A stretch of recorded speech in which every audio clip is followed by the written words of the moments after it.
Senhoras e senhores, eu sou Miguel Sandro, cientista político, professor universitário e autor do livro Liberdade e Prosperidade. Por que o capitalismo funciona? Estou aqui hoje para falar sobre um tema que divide opiniões, provoca paixões e muitas vezes é mal compreendido: o capitalismo.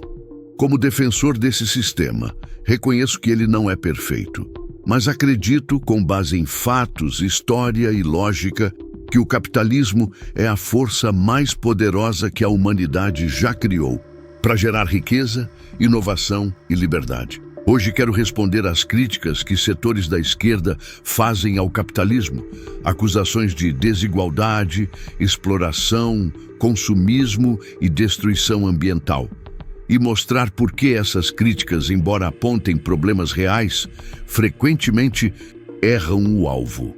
Meu objetivo é claro: defender o capitalismo como o melhor caminho para o progresso, enquanto mostro que seus defeitos podem ser corrigidos dentro do próprio sistema. Vamos começar com uma das críticas mais comuns. O capitalismo gera desigualdade extrema. Eu sei que vivendo no Brasil, onde 27,7 milhões de pessoas estavam abaixo da linha da pobreza em 2023, segundo o IBGE, é fácil olhar para a riqueza de poucos e sentir indignação.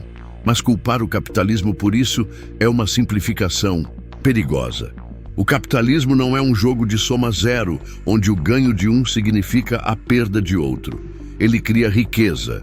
Segundo o Banco Mundial, entre 1990 e 2020, a pobreza extrema global caiu de 38% para menos de 10%. Isso não foi obra de caridade ou de revoluções socialistas. Foi o resultado do crescimento econômico impulsionado por mercados livres. Pense na Coreia do Sul. Em 1960, o PIB per capita dela era menor que o do Haiti. Hoje, é uma potência global, com tecnologia de ponta e qualidade de vida elevada. Singapura seguiu o mesmo caminho, saindo da pobreza para se tornar um centro financeiro mundial. Esses países mostram que o capitalismo, quando bem implementado, transforma vidas. Sim, a desigualdade existe, e no Brasil ela é gritante, mas ela não é um defeito inerente do capitalismo. É um problema que podemos gerenciar com políticas públicas inteligentes. Países como Suécia e Dinamarca, que são capitalistas, combinam mercados livres com tributação progressiva, educação de qualidade e saúde pública. O resultado? Prosperidade com equidade. Agora, compare isso com sistemas socialistas. Na Venezuela, o PIB per capita despencou de 16 mil dólares em 2013 para menos de 2 mil em 2023, segundo o FMI. A pobreza explodiu e a desigualdade persiste, mas agora em um contexto de miséria generalizada. Culpar o capitalismo pela desigualdade é como culpar um carro por uma estrada esburacada. O problema não é o sistema, mas como o usamos. Outra crítica que ouço muito é que o capitalismo explora os trabalhadores, mantendo salários baixos enquanto enche os bolsos dos ricos. Essa ideia, que vem de Karl Marx, pinta um quadro sombrio, mas não resiste aos fatos. No capitalismo, as relações de trabalho são voluntárias. Ninguém é forçado a aceitar um emprego. Eu escolho onde trabalhar com base nas minhas habilidades e necessidades, e as empresas competem por mim, o que pressiona por melhores salários e condições. Dados da Organização Internacional do Trabalho mostram que, em países capitalistas desenvolvidos, os salários reais dobraram desde os anos 1970 e as jornadas de trabalho caíram. Em 1900, a média era de 60 horas por semana. Hoje é menos de 40. No Brasil, plataformas como iFood e Uber, apesar de suas falhas, deram a milhões de pessoas a chance de ganhar renda de forma flexível. Compare isso com Cuba, onde o salário médio mensal é de cerca de 30 dólares, segundo relatórios de 2024. Isso é exploração? Não. Isso é estagnação. Claro, abusos trabalhistas existem, mas a solução não é abolir o capitalismo, é fortalecê-lo com leis trabalhistas robustas e sindicatos ativos. Países como Alemanha e Austrália mostram que isso é possível. O capitalismo não só recompensa o trabalho, mas cria empregos que antes nem existiam. Pense na indústria tech. Google, Amazon e Apple geraram milhões de vagas em áreas como programação, design e logística. Sem o capitalismo, essas oportunidades não existiriam. A narrativa da exploração ignora que o mercado empodera as pessoas, dando a elas escolhas que sistemas centralizados raramente oferecem.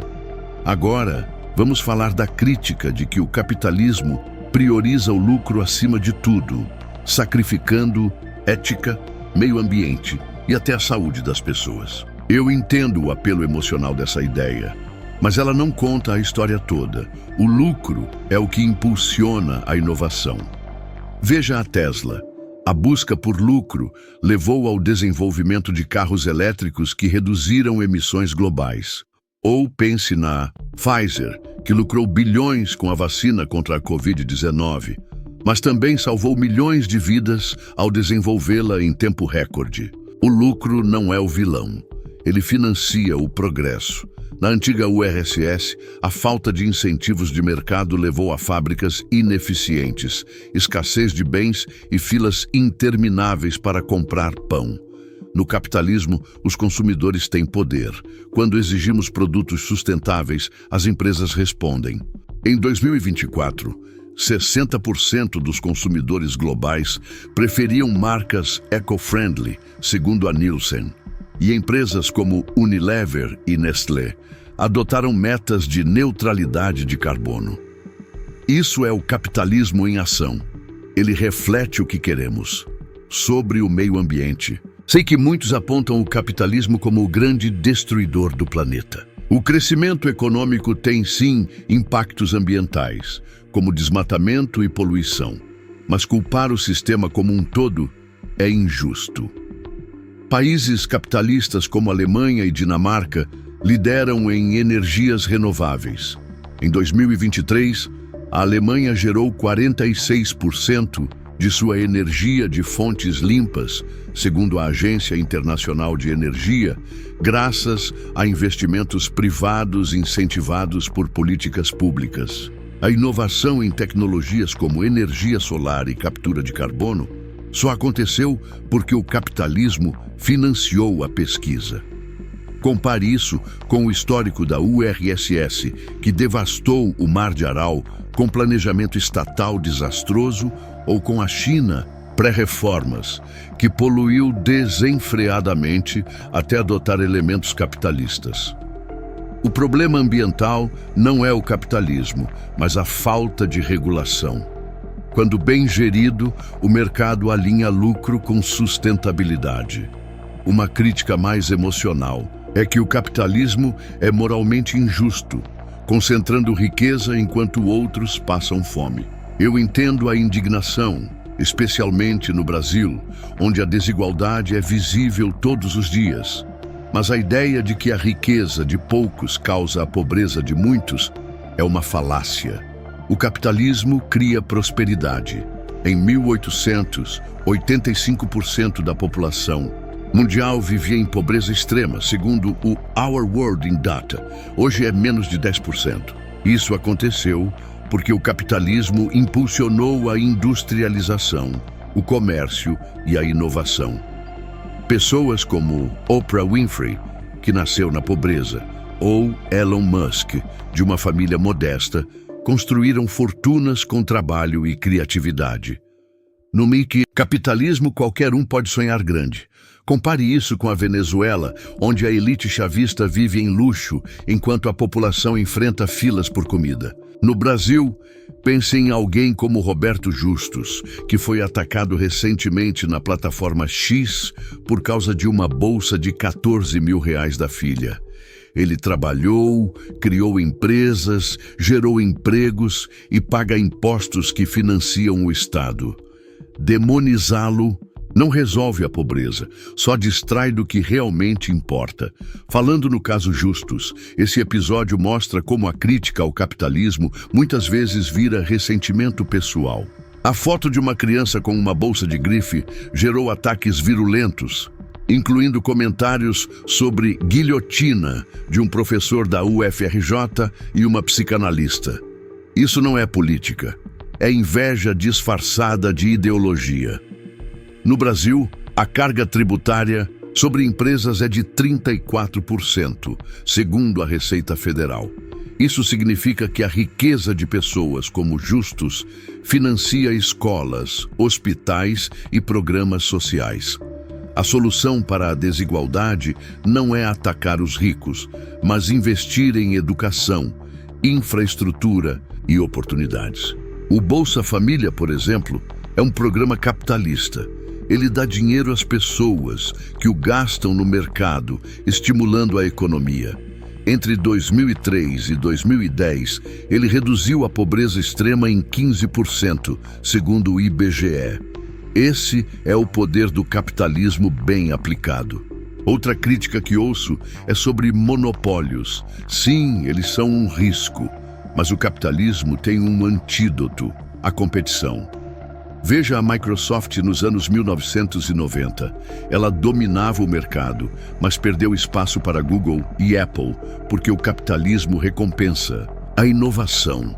No Brasil, o CAD existe para coibir práticas anticompetitivas. Em sistemas socialistas, o Estado é o monopólio e não há concorrência para desafiá-lo. A Amazon, que começou como uma livraria online, enfrentou gigantes como Walmart, porque o mercado permite que novos jogadores entrem no jogo. Isso é liberdade. Sobre a automação, muitos dizem que o capitalismo substitui trabalhadores por máquinas, causando desemprego. Eu vejo isso de forma diferente. A automação elimina tarefas repetitivas, mas cria novas oportunidades.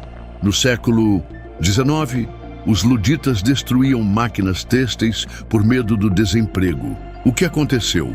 A Revolução Industrial gerou mais empregos e melhores condições. Hoje, um estudo da McKinsey de 2023 prevê que a automação pode eliminar 30% dos empregos repetitivos até 2030, mas também criar 20% mais vagas em setores como tecnologia e ciência de dados. Países capitalistas como a Finlândia investem em requalificação, preparando trabalhadores para o futuro. Na Alemanha Oriental, antes da reunificação, a economia socialista colapsou porque não tinha essa flexibilidade. O capitalismo adapta, o socialismo estagna. Por fim, quero abordar a crítica de que o capitalismo promove consumismo desenfreado, levando as pessoas a valorizarem bens materiais acima de tudo. O consumismo é real, mas é um traço humano, não do sistema. As pessoas sempre buscaram status, seja com joias na Idade Média ou com smartphones hoje. O capitalismo apenas dá mais opções. Eu posso escolher ser minimalista, vegano ou colecionador de carros de luxo. No socialismo, o Estado muitas vezes decide por mim. Na URSS, filas para pão eram comuns, porque o planejamento central falhava. No capitalismo, os consumidores moldam o mercado.